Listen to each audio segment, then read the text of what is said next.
All right, everybody, I'm back. It's been about a month, and I am finally settled into Lafayette, Indiana, and meeting a really great and awesome bunch of people out here who love VFX, and it's really cool. It's a cool town. I'm looking forward to doing a lot of training and tutorials out here with some of the architecture. A bit of a sleepy town. College has been good at Purdue. The teachers are machine gunning homework at me as we speak. And it's been I've been learning a lot, even in the last couple weeks that I started here. So again, I've got a video coming talking about just being down here pretty soon. So just kind of make a little bit of blog. So anyway, let's get into the Dune official trailer. I've been talking about this for a long time. Super excited. Denis Villeneuve, obviously the director of Blade Runner 2049, and some other amazing films. And I think this is just an awesome trailer. So let's go ahead and jump right in. We'll kind of critique the VFX.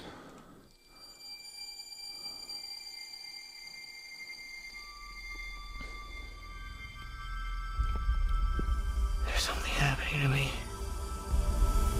There's something awakening in my mind. I can't control it. What did you see?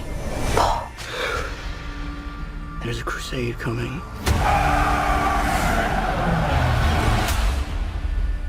Do you often dream things that happen just as you dreamed them? Yes.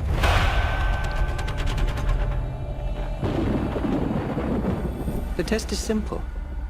Remove your hand from the box, and you die. What's in the box? Pain.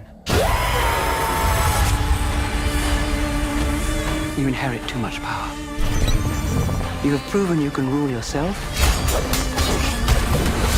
Now you must learn to rule others. Something none of your ancestors learned. My father rules an entire planet. He's losing it. He's getting a richer one. He'll lose that one too.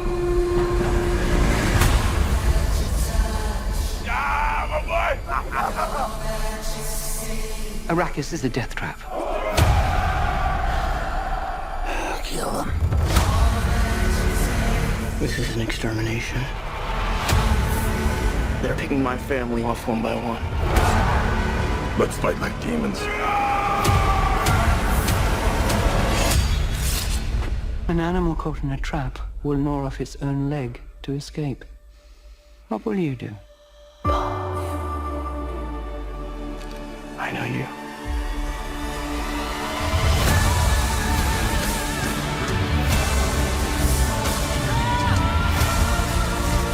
One day, the legend will be born. All of civilization depends on it. The future. I can see it.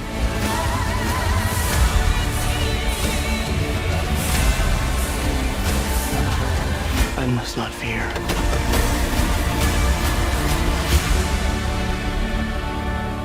Fear is the mind killer. My Lord Duke. Where the fear is gone, only I will remain. Go, go, go!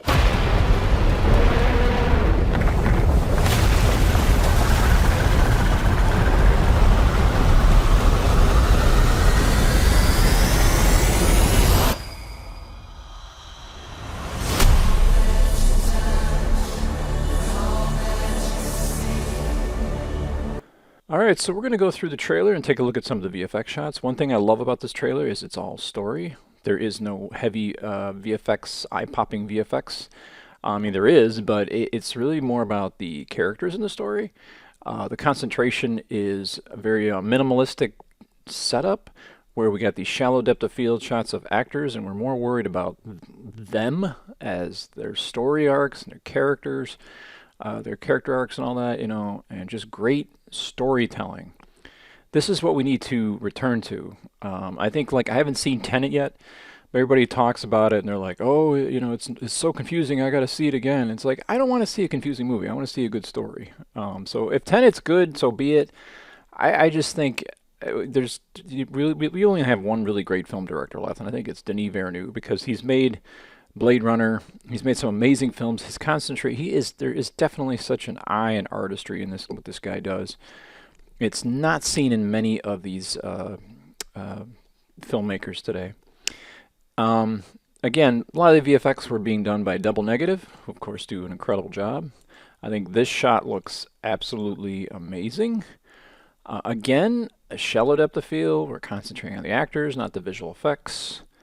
Really, really incredible sets. I mean, can you imagine walking on the set? Because these were all real sets. This was, I think the actor, Timothy Chalamet, he actually said he was only on 2 green screens. So, I mean, look at this crazy set. I mean, it's just really, really, really awesome. I don't know if there was any extension on it, but it was pretty amazing. Great acting by this guy. I've seen a movie of him on Netflix. It was called The King. I think it's The King or something. And it's almost like he's replaying his role as the king. He's sort of like this kid that has to grow up and, you know, become a leader. So it's kind of interesting because I kind of felt like a little parallels with that. Again, you can see echoes of the movie, you know, Rival, which was another Denis Villeneuve movie, Blade Runner 2049, which is an incredible film. It's amazing how well Denis Villeneuve honored the original Blade Runner, and I'm sure he's going to honor the book for this film. Again, really simple compositing. This actually sells, obviously. Again, very Arrival-ish. I'm sorry, but if folks at DNEG, you might hate me, but I don't like this shot. I was talking to people and saying, does this feel weird to you? And just by looking at how big these ships are, yeah, you could say the black point matches to the distance of camera, but they still don't feel right. You can see this one has a little bit more lifted blacks, but these two right here don't feel right. I don't know why. There is a little bit of light wrap there or flaring, but they don't feel real. Either there's not a lot of specularity going on. Obviously, we're in overcast skies. It just doesn't feel right. Like almost like if this needs the blacks lifted or more light wrap around it. I don't know. It's the one shot that's bugging the daylights out of me. And usually, like when you see a plane go over you in the sky, you'll see a little bit of highlights on it from the metallicness. You don't see that. This feels very almost like a painting. I know it's overcast, so you're gonna say. Again, this is such obvious just trickery here. They could have been on a green screen. I don't know, but just this even looks more primitive than the 1984 version of Dune in regards to the shield practice scene. And it kind of blows my mind that they just went with sort of like this ghosting effect. And I think it's great, again, because it's concentrating on the story. It's not distracting us from anything more than just the story itself. So again, some very little minimum special effects. I am highly optimistic about this film. I'm a little curious as to why they haven't had Fade show up. I believe it was the kid in Ready Player One, Ty Sheridan, who was actually in the credit list on IMDb as Fade, which was the bad guy nephew. He's one of the main villains, and he's never seen any of the trailers, and his credit is not on IMDb, so nobody knows who Fade is, who was originally played by Sting in the 1984 version. So he's sort of like not in this, and they claim this is supposed to be part 1 of 2 movies, so I don't know if they're going to like wait till part 2 to bring out some extra characters, which kind of brings me reminiscent of like Cobra Kai. You know, we're going to keep bringing villains out every episode or something from the past, or seems a little odd. This is a really nice shot. I don't know if it was composite or not, but it's amazing. This again is just like Arrival, you know, when they go to visit the 2 aliens, you know, it's sort of like it's this whole kind of emergence. It's from the perspective of the people. It's not anywhere where it's not really kind of seen from outside. This shot is, I was showing some people, my friends of mine, I go, this is amazing because it's minimum visual effects. Everything, the scale is being dictated by, the dirt scale here. You know, this here is dictating the scale of a scene.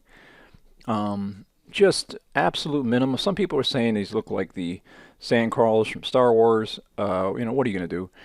Everything is sort of looks like everything else. But in general, everything is just minimum.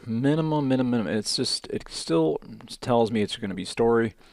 When they filmed this in Turkey, I believe this might be set extension right here, but in Turkey they had a gigantic wall around where they were filming, and because of that, this could be it. This actually could be the physical wall because it was huge. I was looking at some videos of the studio in Turkey where they filmed this, the backlot, and it was just absolutely monstrous. Like I said, this Timothy Chalamet was saying that he was only on 2 green screen sets, so they must have really built all this. I mean, which is pretty nuts. This feels a little Star Wars-ish, obviously, right? You know, it is what it is. But does it, you know, do I have to be really concerned about that? No, I mean, there is a battle scene. A lot of good old Blade Runner characters here. Also Guardians of the Galaxy, I'm assuming. Here's our only shot of Baron Harkonnen, and it really blew my mind how they kind of made him into this. He's obviously going to be bloated and fat, but he's just basically sort of like this, is he like just kind of just bloated fat guy. He's, you know, he's not overly cartoonized like the 1984 version where he's got bubbles on his face of like acne and diseases, and he's just basically just, you know, a bad mafia guy. So yeah, not much, like I said, very little visual effects in here.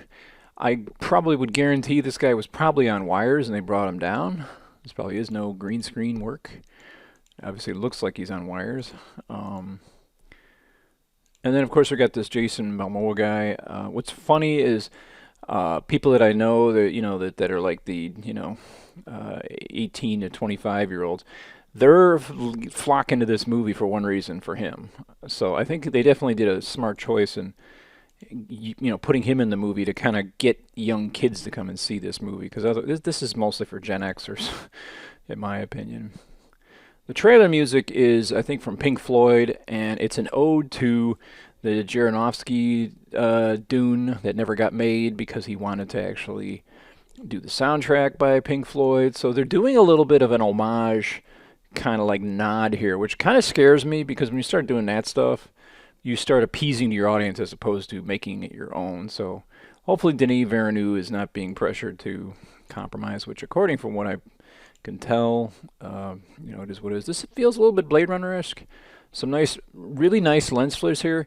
This is again an example of why I have a beef with ILM. Their lens flares are always video co-pilot, and they always got that dumb line, you know, of the lens, you know, okay, stick that line in. You know, if you look at Ready Player One, it's got a bazillion of those straight lines, and it drives me nuts. Here you can see this just feels very natural, you know, and you got this, you got that, you know, the gunk on the lens thing, you know, where the comes right by, and you see even this. I mean, this is really natural, almost like hand-picked little flares that come in here, kind of like these 3 rainbows. I mean, really nice work. And this is obviously probably when the attack occurs. Most of us Gen Xers know the story of Dune. We either read the book or we've seen the 1984 movie, so there's really not going to be any surprises, I think, because he's holding to the book so well. This is interesting. I'm assuming this is probably somewhere in the book where it has like a dragonfly-like effect, which feels a little spindly in design, but still looks pretty cool. I mean, I'm not against it or nothing. Again, this looks amazing. This is probably the Harkonnen sneak attack. And now this is this again, another shot of the, he almost looks like he's, I don't know, that Stellar Skarsgård as the Baron Harkonnen. I don't know, he's always been one of my favorite villains. I'm kind of excited about that. And then here's Jessica, the concubine. I heard they were going SJW on this movie. I hope they don't. I hope they don't get all goofy on it, you know. It's like, come on. They were saying, like, I don't know, stop being SJW already. Social justice warrior stuff has got to end. Amazing shot, as you can see, just the worm itself. And I believe this is the guy, the traitor, who kind of messes everybody up. And yeah, not a lot of visual effects, a lot of pale guys. Obviously they live on Giedi Prime, so they don't get much sun with an industrialized planet, so again, not much going on. But again, you do not see fade. Nobody ever talked about fade. I don't know if because of Ready Player One, everybody don't like Ty Sheridan, and maybe they're like, well, we'll keep him secret for now, not tell anybody. Because that actually could put points away, because people were not like, Ready Player One was sort of like a film that was like, hey, this is cool. We proclaim this cool. It is cool.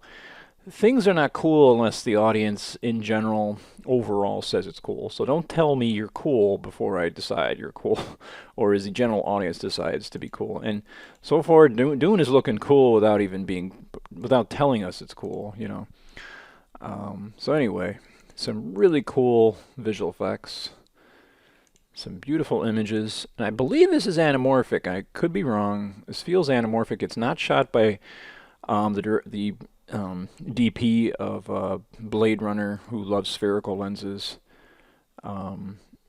It's really, to me, it looks like anamorphic. And highly, highly optimistic in the midst of this whole thing.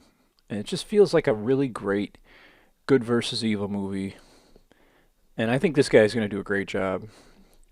What's really interesting is everything is so beautifully designed in this film. There's nothing in here, by the way, with all this that feels like Houdini. It's not wispy. You know, that wispy, ghostly dust that Houdini always seems to have.